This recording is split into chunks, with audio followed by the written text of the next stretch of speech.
All right, what's good with it, BlakGooseTV family? A little slower on the side of the boxing game when it comes to, new news and things that, might be breaking and all that type of stuff. But there's never a shortage of things we can talk about when it comes to the boxing community, especially like I've been saying, the boxing guys have just been blessing us when it comes to, these upcoming months.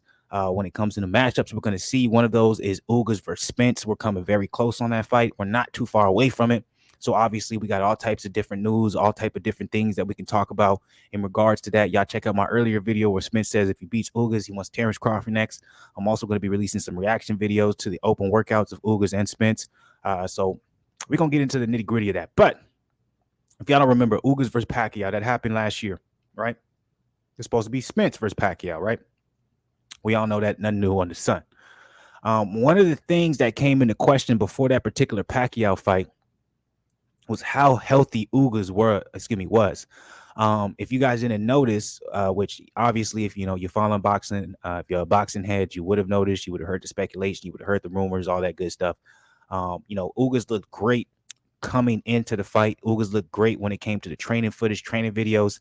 But there was one thing people pointed out when it came to, I won't say most recent, but the particular training and workout video. It might have been an open workout. I can't remember specifically if it was something that his team put out, but it was very close to the fight day. I think it was a week out, maybe even less than that, where he was hitting mitts and he posed for a picture and his biceps looked weird. It almost looked as if he had a torn bicep, right?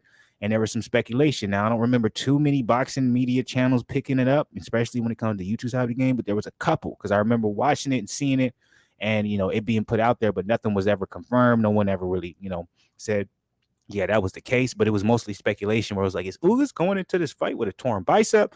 And then even with that being kind of put out there, that kind of had a lot of people start even more so leaning toward Pacquiao, et cetera, et cetera. Obviously, if you put your money down on Ugas, you probably still eating from that motherfucking reward to this day. To this day. I'm a knockout on the baby. Yeah, see how I combined two? I combined the Wilder and the Jamel Charlo. I don't know why people ain't using that a little bit more. That's beautiful. I'm a knockout artist, baby. Anyways, well, it's confirmed. Yeah, Ugas had a bicep tear following, well, actually going into the Pacquiao fight. So he didn't even fight Pacquiao 100%, which is crazy. I say with a bicep tear, goddamn, that's like 60%, man. So with that being said, it shows that Ugas is a tough son of a motherfucking gun. But it also shows the skill level Ugas has, the professionalism Ugas has, and the type of conditioning and shape that he basically really, he really rides himself on, because the only way you're going to be able to go through that particular fight, do what he did, look as good as he is he has to be in tremendous shape at all times. He's a Cuban boxer. His fundamentals are ridiculously great. If you watch his footage or his workout footage, we're going to be watching that, reacting to that later. Some people might say, oh, there's nothing special about him, but that's the thing about that Cuban boxing, or at least the Cuban stylistic approach that he's taken. It's not about looking special. It's about doing everything right. And Ugas does everything right. So to hear and confirm that he had a torn left bicep going to the Pacquiao fight is crazy. Now, obviously, what we're talking about is he had the surgery to repair it, and he's feeling 100% coming into the Spence fight. What does that mean? I don't know. I'm not saying anything. Is there anything I can take from this story that's going to be able to, help me with a prediction of who wins Ugas versus Spence? No, obviously not. Let's be 100 with it. But at the end of the day, why am I talking about this? Because we saw an amazing Ugas against Pacquiao. We saw Ugas, seemingly or debatably beat Porter, and now we have a guy who's going into Errol Spence fight where he is 100% healthy from at least what we know, right? How dangerous is he going to be? That's the question. How dangerous is he going to be? So I'm going to read a little bit of this. I'm not going to go too much into it, but let's see what they have to say. The injury was something that had been bothering me for about 3 weeks before the Pacquiao fight, Ugas told Boxing Scene. But look, I was 100% recovered for the fight. It was not an impediment, nothing that prevented me from fighting the way I wanted to fight. Having said that, after the fight, I also did have surgery.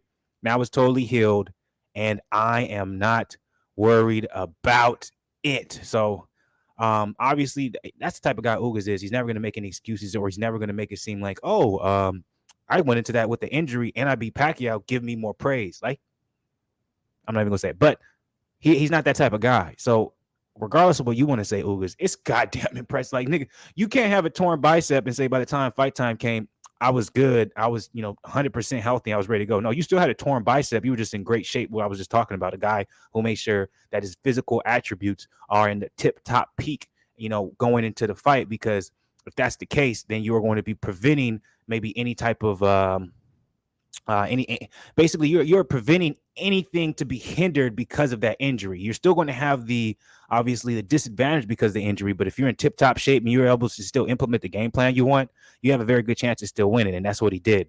But let's not take it light. Ugas is a son of a gun, and he's tough as nails. And hearing this and hearing what he went into to beat Pacquiao, I think this fight against Errol Spence is going to be a lot closer than we're expecting it to be. But we'll see, because I'm very interested to see how Spence is able to handle the traditional style of Ugas, right? Is Spence going to be able to get off a lot of the shots he expects to get off, or is he going to struggle a little bit because we're going to be talking about two guys trying to box each other? And some may argue Ugas is a little bit more fundamentally sound. Some. Don't take my words the wrong way. Some may argue. I'm not saying I am, and I'm not saying I am not. Some may argue. Let me know what you guys think about this. Hit the comment section below as always. Like the video, subscribe to the channel. Love y'all. Out.